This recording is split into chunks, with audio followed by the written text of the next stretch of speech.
The Middle Kingdom in the Middle Ages is finally on Crusader Kings 3 with the new DLC, All Under Heaven.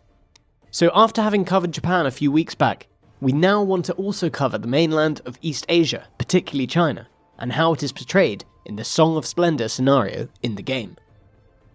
We will first cover some of the new mechanics like the Silk Road and the Dynastic Cycle, and discuss how historians view these concepts and how well Paradox incorporated them into the game. Then we will go into the different playable characters one after the other, and discuss the different realms in the region in 1066, before the Mongols reshuffled everything in the 13th century. Please let us know in the comments if you have anything you want to add, if we missed anything out, or if you have suggestions for future videos we could make. And if you like our content, consider liking and subscribing to our channel. Oh yeah, and pronunciation will be a bit ropey, so please bear with me.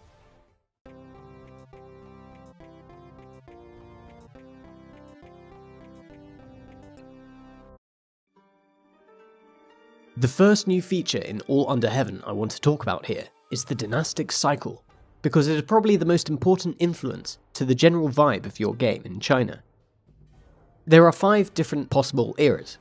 Advancement, a stable era, is what you start at in 1066. Basically, everyone is chill and focusing inward, building up the economy and culture. Expansion is the other stable era, where there's more of a push for military force and expanding the realm. Then there's 2 unstable eras.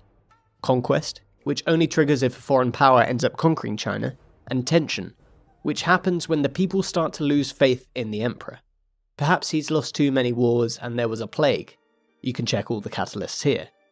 And things start to get a bit unstable. Less taxes, less legitimacy, and less opinion from everyone. And then if things get really bad, there's the Chaotic era, Division.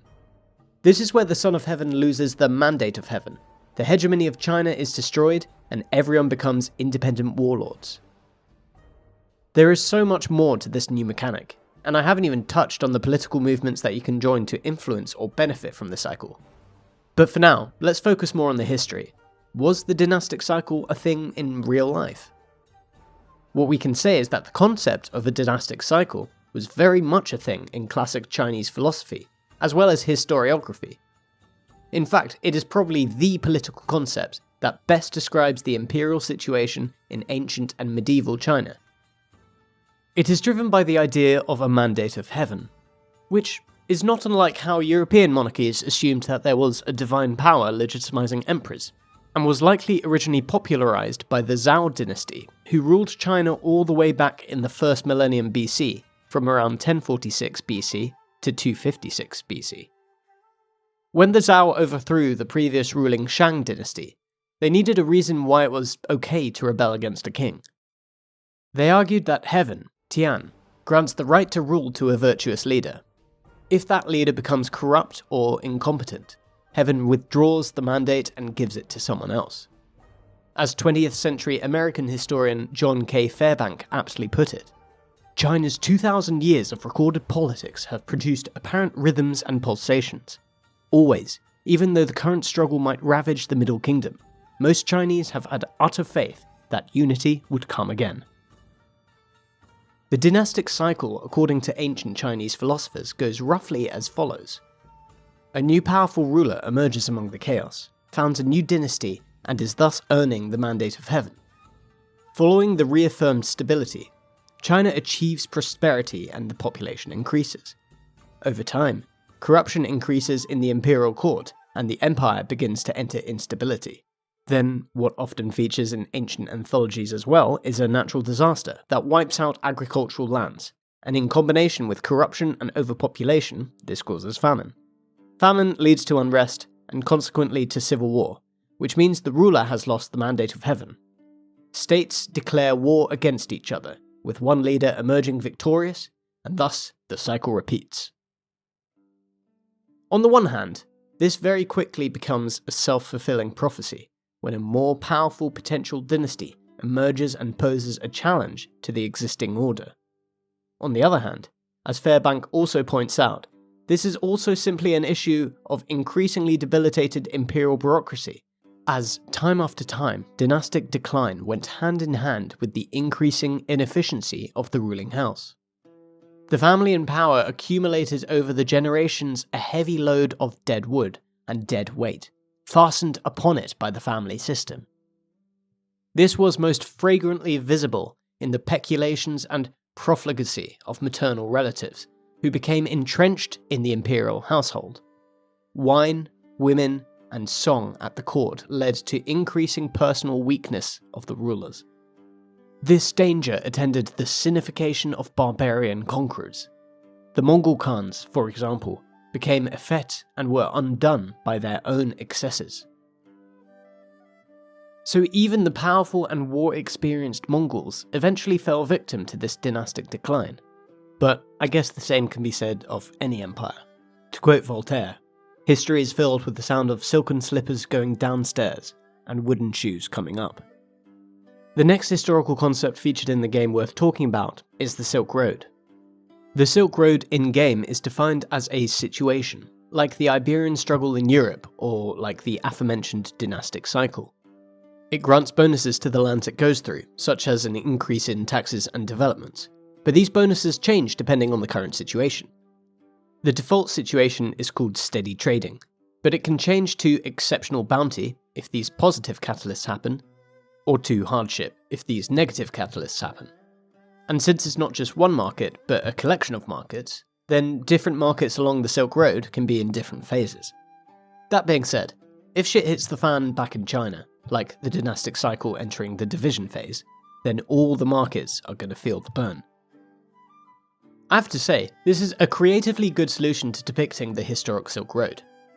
In actual history, the Silk Road was a whole network of trade routes running through Asia from classical antiquity, specifically the 2nd century BC, all the way to the 15th century AD, when European sea explorations made this land route less necessary. And, as the name alludes to, for Europeans for much of history, this was the only way to get much valued exotic goods from China, like, for example, silk. The best, most famous primary source we have for the significance of the Silk Road is of course the Venetian merchant and writer Marco Polo. As you can see on this map, Polo travelled first to Antioch by ship, and then crossed the Ilkhanate via Baghdad and Hormuz. He then crossed different Central Asian Khanates to arrive at the Yuan Empire in 1275.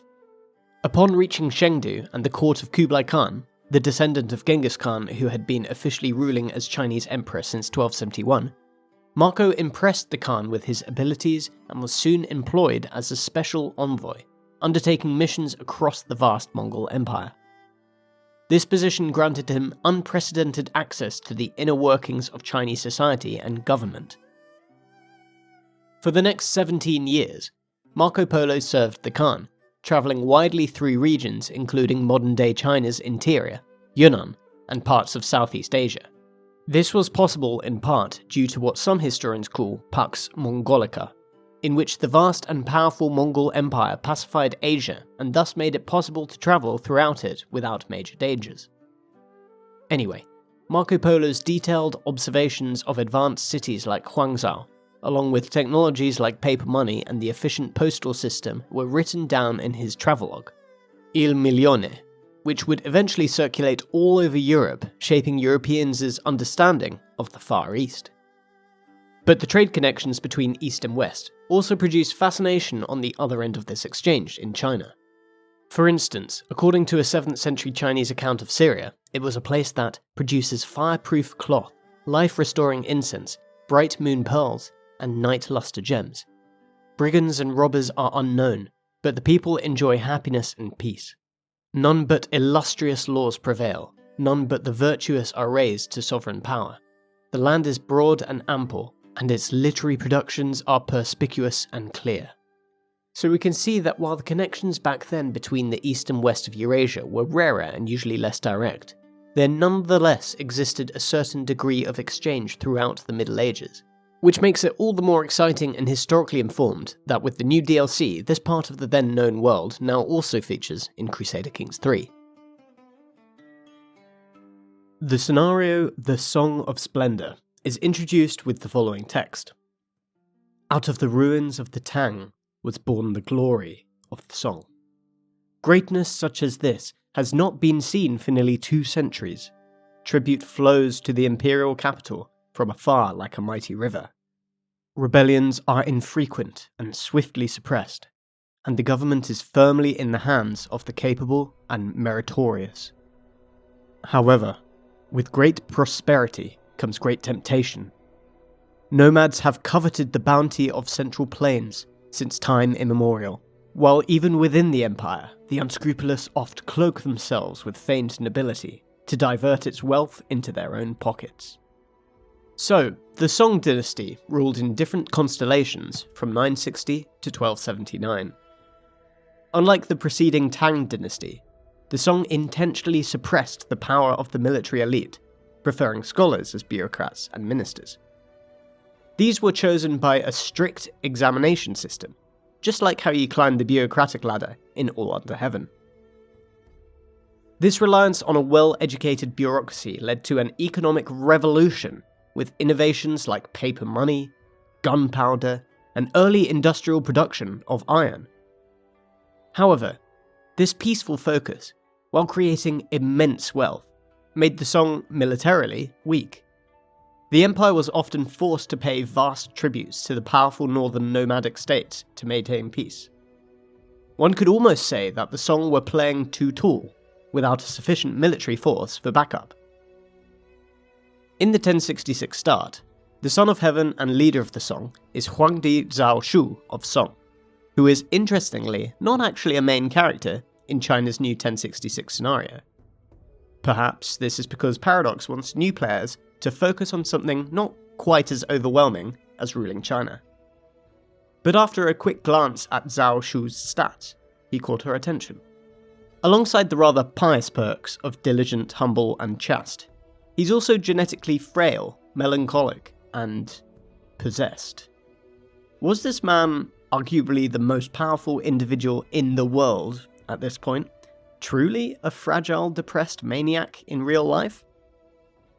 Well, this is likely an over-exaggeration, but looking at his life and reign, he did have a rather short reign that was marked by documented episodes of mental and physical illness. Also, he only reigned from 1063 to 1067. Accounts of his death contradict, some mentioning his fragility and others mentioning his mental health, so there might be some truth in these perks. Also, considering he'd only have just over a year left from the 1066 start, it is another reason for Paradox not to feature him prominently in the scenario. The first character from the scenario we want to look at is Qin Guan, the landless 17-year-old poet of the Qin family. He is introduced as follows. His family impoverished by the death of his father. Hardship has done nothing to dull young Qin Guan's aspirations. If anything, they burn all the brighter in his diminished circumstances. With every book he can borrow, he immerses himself in poetry and military strategy, dreaming of the day that he'll equal the feats immortalized in these pages. If you want to rise through the ranks of the Chinese bureaucracy from the absolute bottom, Gentleman Qin Guan is the way to go. As stated in his intro, his father has died only 2 years prior, and you are the head of the obscure Qin dynasty, with only 3 living members, Qin Guan himself and his 2 half-brothers. As tricky as it might sound, this isn't so bad, as he is a fairly strong character, with decent diplomacy and good learning. He is 17, ambitious, compassionate, and gregarious, already has Confucian education, and is also a poet. By immersing Qin Guan in his studies to become a governor, it's pretty easy to rise up the ranks. In my playthrough, by the age of 40, he was already an intendant, the equivalent of a king in China, and I had boosted his learning to a whopping 49. We even found this guy on the English Wikipedia, which describes him as a Chinese poet of the Song dynasty, giving his birth year as 1049, which would actually make him 17 in 1066. Apparently, as a poet, his most famous verse is the following. If the 2 hearts are united forever, why do the 2 persons need to stay together, day after day, night after night? So maybe Qin Guan was poly. Anyway, despite the ease that I had with this character climbing the governmental ladder, Qin Guan in real life didn't get as far, failing a couple of exams and only being stationed in minor governmental positions until his death in 1100. But his poetry was certainly his saving grace, and he is said to have been very popular with Su Shi, who is the next character we want to look at. Unlike Qin Guan, Prefect Su Shi already begins on the governmental ladder. His description is as follows. Su Shi's father, despite failure in the imperial examinations, gained fame for his writings in his 5th decade, a reputation bolstered by Su Shi's exemplary and celebrated performance in his own examinations. Having attracted the attention and favour of both the empire's preeminent historian and the emperor himself, the recent death of his father is the only cloud marring what is expected to be an auspicious future.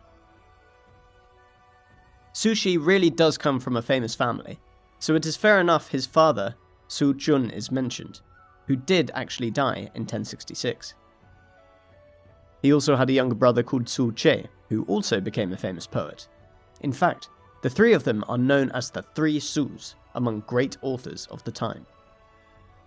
Su Shi himself has decent stats, with 23 learning. Like Qin Guan, he has a very small dynasty, and is also a poet.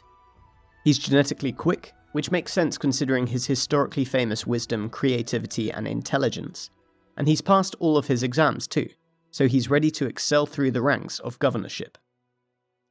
He also has the gregarious and content perks, but Paradox indicates to us that he was overweight, with the gluttonous and comfort eater perk, though that does not really match the drawings you can find of him online. Su Shi's life in reality was marked by a distinguished but tumultuous career as a scholar official, frequently holding high government posts, but also enduring multiple political exiles, due to his opposition of some of the new policies of the time. However, he used those exiles to excel at poetry, calligraphy, and painting, and is intellectually known for his integration of Confucianism, Buddhism, and Taoism in his thought. Our next character is from the independent realm of Xia, and in my opinion, is one of the most interesting stars I've seen in Crusader Kings. Empress Consort Queen Liang Luo Yao's description is as follows. Once merely the daughter-in-law of the powerful Xia statesman Mozang Epang, Liang Luo Yao's cloaked ambitions proved even greater than those of her wastrel husband's clan. Utterly enthralled by her beauty and wit, the young Tangut ruler, Ningling Liangcha, put the Mozang clan to the sword, his own wife included, and seated her beside him as his queen. Starting a game as Liang Luo Yao, at first glance, looks a bit hopeless. You aren't ruler, you control no land, and your son and heir isn't even of your dynasty. But by letting time tick a few days, you are met with this scripted event. Your husband, who begins the game wounded, is on the brink of death, after being shot by a Song archer. You have the unique choice of either becoming the regent of your husband, ruling from the shadows whilst your husband is infirm, becoming regent of your 6-year-old son, and your husband dies from his injuries, or you could decide to take the reins yourself and declare yourself empress. This is probably the most fun choice, and it's what I decided to do in my game, but it's not an easy game by any stretch. All your vassals despise you, and if you want to have a coronation, you have to drain your entire personal income to afford it. But her stats play into this. You have high intrigue, you are deceitful, ambitious, patient, and beautiful. You're set up for a rocky but intrigue-driven playthrough. But what happened in real life? And was Liang Luo Yao really this beautiful temptress, who rose to the highest echelons of power through her patient deception? Unfortunately, sources are rather blurry about Liang Luo Yao, as the game calls her, or Empress Gongzu, as she is usually called by historians.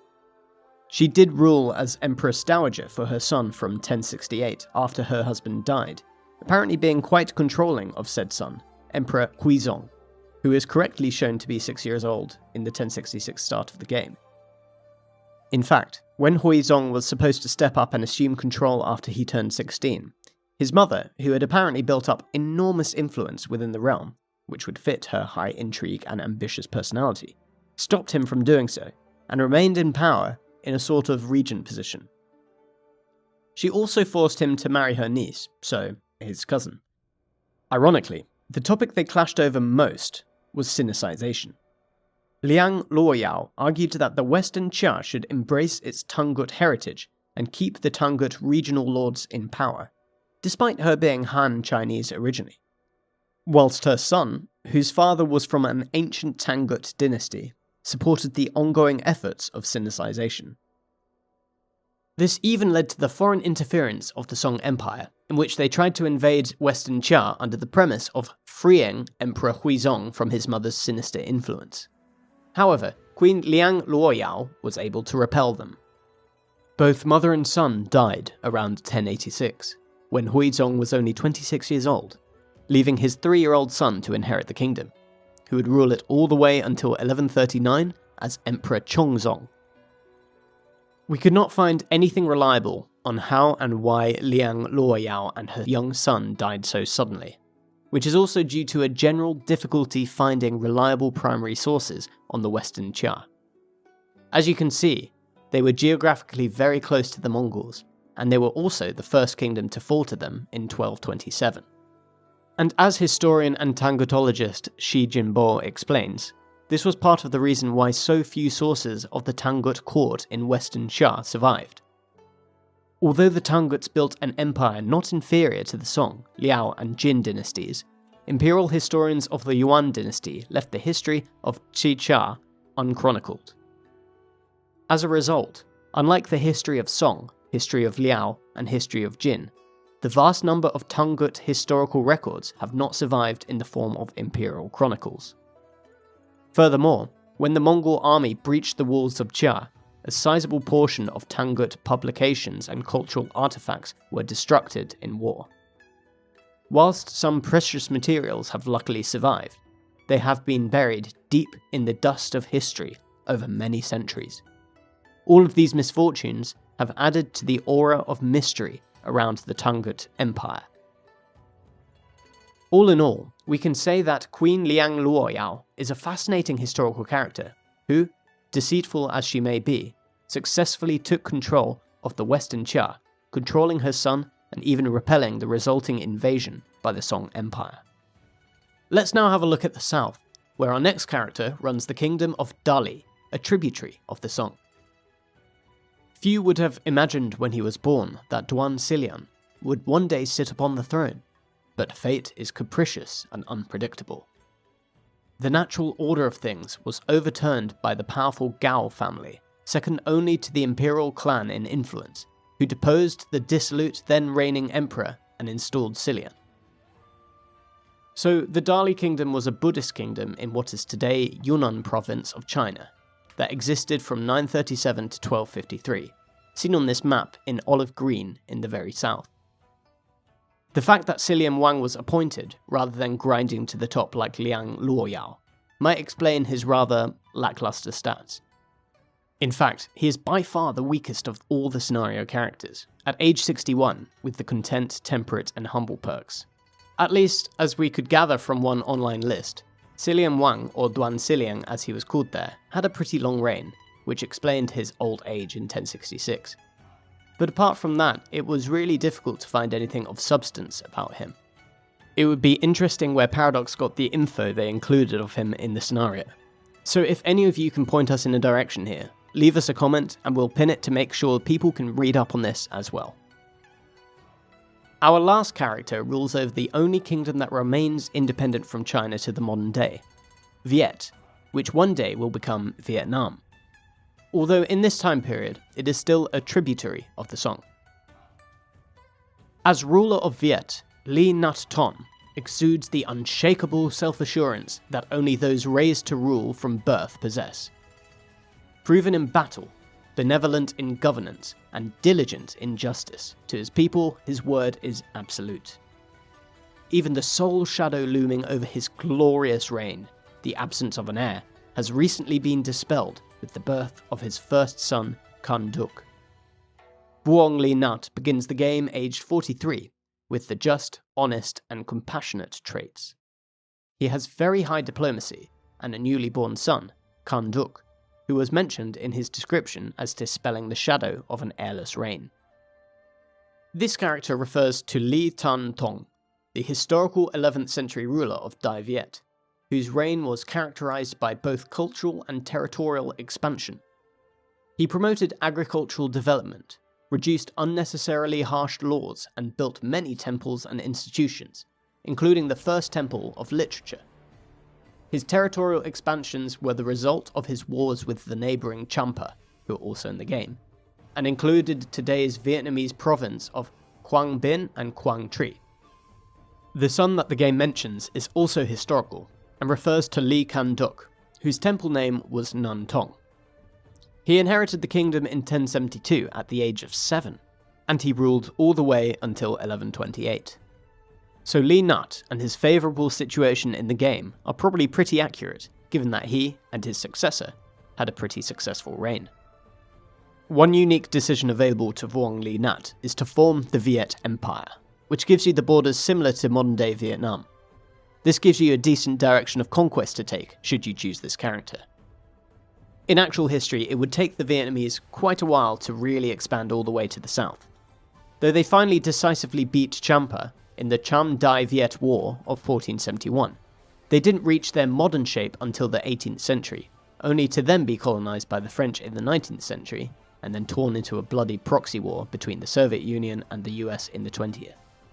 So perhaps you can reshape this unfortunate history by forming the Viet Empire earlier in your playthrough, and maybe even turn it into a regional power. Let us know which starting character in this region is your favourite, and as mentioned earlier, if anyone has anything on Duan Silian of Dali that we may have missed, then please share in the comments. That's all we have time for today. We once again hope you enjoyed our content, and make sure to like and subscribe if you did. See you next time for more History in Bits.